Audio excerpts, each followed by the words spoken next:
നമസ്കാരം.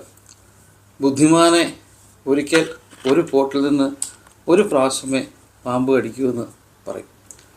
വീണ്ടും വീണ്ടും ആ പോട്ടിൽ കൈയിട്ട് പാമ്പ് കടി ഏറ്റാൽ അയാളെ ബുദ്ധിമാനാണെന്ന് പറയില്ലെന്ന് പഴയൊരു പഴഞ്ചൊല്ലുണ്ട്. ഞാനിത് പറയാൻ കഴിഞ്ഞാൽ നമ്മൾ ചില റിപ്പീറ്റഡായിട്ടുള്ള തെറ്റുകൾ ചെയ്തുകൊണ്ടിരിക്കും. എനിക്കറിയാവുന്നൊരു നാട്ടിൽ 2 പേര് തമ്മിൽ കല്യാണം കഴിച്ചു. ഏകദേശം അങ്ങോട്ടും ഇങ്ങോട്ടുമൊക്കെ വലിയായിട്ട് അറിയുന്ന ഫാമിലിയൊന്നുമല്ല. ഭർത്താവ് ഭാര്യയുടെ കൂടെ ഭാര്യ വീട്ടിലാണ് കഴിഞ്ഞുകൊണ്ടിരുന്നത്. അവർക്ക് ഒരു കുഞ്ഞൊക്കെ ആയ സമയത്ത് ഇതിൻ്റെ ഇടയിൽ ഇയാൾ ചെറിയൊരു ഹോട്ടൽ പോലെ ചെറുതായിട്ടൊക്കെ തുടങ്ങുകയും അങ്ങനെ ചെറിയ രീതിയിലൊക്കെ പോയിക്കൊണ്ടിരിക്കുമ്പോൾ ഒരു കുഞ്ഞൊക്കെ ആയി ആ ഒരു സമയത്ത് ഇയാൾ ആ സ്ത്രീയുടെ കയ്യിലെ കുറേ സ്വർണവും അന്നേരം ഉണ്ടായിരുന്ന കുറച്ച് പൈസയുമായിട്ട് ഒരൊറ്റ മുങ്ങി നിന്നു. പിന്നെ അയാളെപ്പറ്റി യാതൊരുമായ വിവരവും ഇല്ല.